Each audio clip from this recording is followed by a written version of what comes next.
Radio Vissou. www.radiovissou.fr. Nous avons aujourd'hui non seulement le plaisir, mais le grand honneur de recevoir Rhoda Scott, qu'on ne présente plus, c'est une des plus grandes organistes de jazz connues mondialement, bien évidemment. Et ce soir, elle va faire un spectacle à Vissou et elle a accepté très gentiment de venir à notre micro. Merci à vous, madame. C'est un plaisir. Alors, on peut dire que vous êtes tombée dans la musique toute petite, puisqu'à l'âge de 4 ans, vous avez appris toute seule à déchiffrer des notes. Mais peut-être pas à 4 ans, mais à 10 ans. À 10 ans, j'ai spontanément su déchiffrer les notes. Et vous avez appris très tôt avec l'orgue Hammond. Alors, l'orgue Hammond, je crois qu'il faut parler de cet orgue car il est très spécial. Oui, c'est très spécial parce que déjà, c'est difficile à le mettre en marche. Et je l'ai découvert quand j'avais 8 ans. Ça m'a pris du temps pour savoir comment le faire démarrer. Et puis après, j'ai mis du temps à comprendre comment ça marche avec le pédalier et tout. Alors, c'est un système de roue phonique, ai-je lu pour l'orgue Hammond. Alors, je ne suis pas technicienne. Vous êtes technicienne pour le jouer, de toute façon. Tous les techniciens vont m'expliquer comment ça marche, la roue phonique, mais je leur crois sur mesure. Alors, je vais vous poser la question suivante. Bon, votre père était pasteur, donc vous avez entendu beaucoup de chants dans les églises. Est-ce que vous faites un rapport entre ces chants religieux et le jazz ? Je pense que beaucoup de musiciens qui viennent de l'Église, et il y en a beaucoup, font ressentir ce qu'ils ont appris à l'Église. Et moi, je pense qu'on peut entendre l'Église dans ce que je joue. Et j'ai lu que vous habitez en Normandie. Pendant très longtemps, vous avez tenu l'orgue de l'église de votre paroisse. Oui, pendant à peu près 15 ans, parce que j'amenais mes enfants à la messe et puis il n'y avait pas d'organiste. Et j'ai dit au curé, monsieur le curé, que s'il n'y avait personne, je voulais bien aider un petit peu parce que je ne connaissais pas la liturgie, vous comprenez? Je crois qu'il y a beaucoup de paroisses qui auraient voulu être à la place de ce curé. Mais alors, après, il m'a dit OK, mais il n'avait pas l'air très enthousiaste. Mais un jour, il avait absolument besoin d'un organiste. Et bon, il m'a demandé. Et puis après, il m'a gardé. Philippe, tu as une question à poser certainement ? Je me suis amusé, j'ai eu plaisir de réécouter certains de vos disques, notamment celui que je crois que vous avez fait en 68, si je ne m'abuse, où vous reprenez Bach et vous faites un suivi après avec une improvisation sur un thème en français. Par exemple, on entend Les Feuilles Mortes, donc Autumn Leaves, on entend Morning aussi, cette œuvre. Et Bach, le classique à travers le jazz, en fait, vous vient d'où ? J'ai eu la chance d'étudier l'orgue classique pendant 2 ans et demi. D'accord. Une fois que j'avais fini le lycée. Et puis, j'ai découvert vraiment Bach en ce moment-là. J'ai appris les petites fugues et les préludes et tout ça. Mm-hmm. Et j'ai voulu garder ça dans mon répertoire. Ouais. Mais ce qui est extraordinaire, parce qu'on voit bien, alors, dans cette époque-là, il y avait un pianiste aussi qui s'était amusé à aller chercher dans Bach. Il y avait Jacques Loussier qui a fait des drôles de versions, et ce côté swing. Et finalement, Bach, je pense que, si je puis me permettre, mais il y a un côté vraiment... on peut sentir le jazz dans cette musique-là, effectivement. On sent ce rythme, on le voit avec Glenn Gould aussi, on voit... Il y a ce swing. Et quand j'ai réécouté ça, dès que j'ai appris que vous veniez et que j'allais avoir l'honneur de vous rencontrer, j'ai eu vraiment plaisir d'entendre cette suite avec Autumn Leaves. Qu'est-ce que c'est joli. Et ce thème qui démarre sur Bach et qui continue sur Les Feuilles Mortes. Waouh, bravo, vraiment un grand bravo. On dit que Bach était le premier musicien de jazz. Oui, d'accord. Il y a les variations, les fameuses variations sur Bach. De Goldberg, évidemment. Et puis c'est très swing. on le sent dans Bach, on le sent aussi un peu dans Vivaldi, mais si je pouvais les comparer, je dirais que Vivaldi a un côté plus rock, alors que Bach, on est vraiment dans le timing du jazz, et c'était un plaisir. Alors, dans vos grandes rencontres, vous avez fait la première partie, entre autres, de Count Basie. J'ai joué au club de Count Basie. Et il vous a invité ensuite dans son club, en effet, pour jouer régulièrement. On faisait c'était un bar, et Count Basie, le big band, était le tête d'affiche, et moi je jouais pendant les entr'actes. Et puis il m'a écouté et il m'a fait venir à sa table.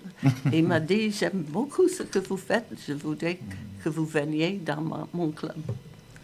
Alors, vous avez également créé un orchestre de jazz uniquement féminin. Parce que en jazz, on entend souvent les femmes en tant que voix, mais rarement, excepté vous, rarement en tant que musicienne. Et vous avez eu cette idée de faire ce quatuor. Oui, je pense qu'on entend beaucoup plus des musiciennes de jazz que quand je suis arrivée en France en 1968. Je ne connaissais pas de femmes qui jouaient un instrument. Et puis, en 2004, on m'a demandé de faire un quartet de femmes. Et puis, ça a commencé comme ça. Aujourd'hui, vous l'avez déjà fait à d'autres reprises, avec une chorale. C'est un système de travail, je pense, tout à fait différent d'être avec, par exemple, uniquement une batterie, car vous avez été parfois orgue et batterie. Oui. Mais tandis que là, c'est avec une chorale. C'est un travail probablement très, très différent. C'est un défi, surtout que quand on fait du gospel, comme on a fait souvent, j'ai fait souvent, mais ce sont mes arrangements et je sais ce que je veux jouer. Et c'est un retour à l'église, à vrai dire, et c'est un retour aux racines pour moi. Mais quand on joue avec des arrangements de quelqu'un d'autre, et ce n'est pas de gospel, sauf le dernier morceau, alors c'est un défi pour moi, mais c'est très intéressant. Vos enfants ont-ils suivi aussi une voie musicale comme vous? Ils ont été obligés de faire. Ils me disaient, tu nous forces à apprendre la musique. J'ai dit oui, et je vous force à apprendre la maths et la lecture et tout ça aussi, ça fait partie de notre culture. Mais ils auraient même pu faire de la comédie, parce que votre mari, Raoul Saint-Yves, est quelqu'un qu'on a vu dans des films de Michel Audiard, de Georges Lautner, entre autres. Ah oui, il a fait beaucoup de films et il a toujours eu des petits rôles sympathiques. Bah, vous savez, les petits rôles, il y avait un grand comédien français qui s'appelait Rému, et qui disait que le second rôle, c'est comme la pointe d'ail qui donne le goût au gigot. J'aime bien ça. Quel sera le programme de ce soir en chanson? Alors, je signale que nous avons dans le studio notre ami Thierry Loriou, que tout le monde connaît puisqu'il est membre de Radio Vissou, mais qui est également membre de la chorale de ce soir. Ben oui, il connaît le programme par cœur. Oui. Oui, je peux dire deux mots rapidement sur la chorale. C'est une chorale un petit peu à géométrie variable, puisqu'en fait, on fonctionne sur des projets. L'instigateur de tout ça, c'est Pierre-Gérard Verny, qui est compositeur et arrangeur, qui fait du jazz depuis des décennies, et qui écrit, on est à 4 pupitres, soprano, alto, mezzo et homme. Et donc, ce compositeur, il met effectivement les partitions en fonction des 4 pupitres. On a du jazz, on a du blues, on a du gospel. Et ce soir, c'est un programme très, très éclectique. On va chanter en anglais, on va chanter en français, on va chanter en italien, on va chanter en portugais, des classiques. Je ne vais pas spoiler trop, je pense qu'il y a encore des Vissousiens qui peuvent nous rejoindre d'ici 20h30. Je crois qu'on est à 300 personnes sur une jauge qui fait un peu moins de 400. Donc je crois que ça va être un très beau concert. J'ajoute qu'on monte en régime puisque le premier concert a eu lieu à La Île-et-Rose il y a à peu près 2 mois. Le deuxième a eu lieu à Nogent-sur-Marne il y a 1 mois. Et là, nous terminons, j'espère, en apothéose avec Rhoda Scott en personne, bien sûr, pour ce concert de Vissou. Et je crois que la chorale est prête. Rhoda est prête depuis bien longtemps. Et j'espère qu'on va donner le meilleur spectacle à toutes les Vissousiennes et les Vissousiens qui vont venir nous rejoindre ce soir au Syntex à 20h30. Vous avez d'autres spectacles, madame, de prévus après celui-là? Oui, après, je vais faire une petite tournée pour un festival en Normandie. Je fais un concert dans chaque département. l'Orne, la Manche. Seine-Maritime, peut-être aussi. Et le Calvados. Calvados. Seine-Maritime n'est pas Normandie. Non? Ah si, c'est la Seine. Dieppe, c'est la Normandie également. Oui. Mais la Normandie est vaste. Il y a la haute Normandie et la basse Normandie. C'est juste la Normandie maintenant, n'est-ce pas? Tout à fait. Ben, écoutez, nous vous remercions infiniment d'avoir accepté de répondre à nos questions. Toutes les personnes présentes seront ce soir pour vous applaudir, bien évidemment. Formidable. Et en ce qui me concerne, vous serez la première à étrenner le livre d'or de la station que nous avons acheté parce que nous savions que vous veniez et il fallait que ce soit vous qui l'étrenniez, bien évidemment. Avec plaisir. Et vous voyez, donc si vous voulez bien le faire, mettre devant la caméra. Et ensuite, je vous demanderai une petite corvée, c'est que j'ai apporté un de mes propres disques de vous. Voilà. On n'entend pas quand j'écris, non?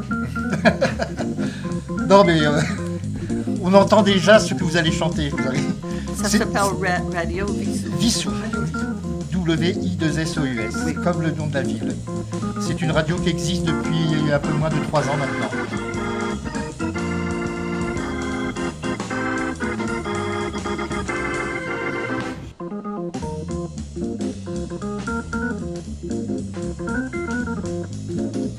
Merci à vous. Et puis je vais vous demander mon propre exemplaire.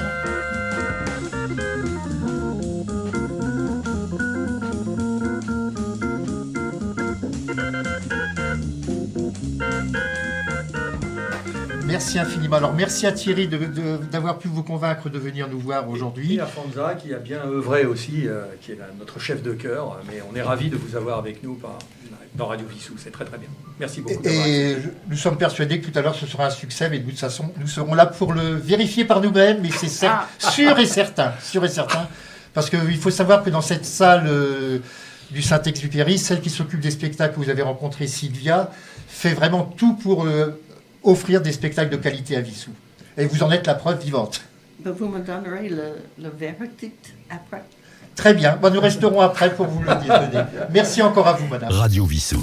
www.radiovissou.fr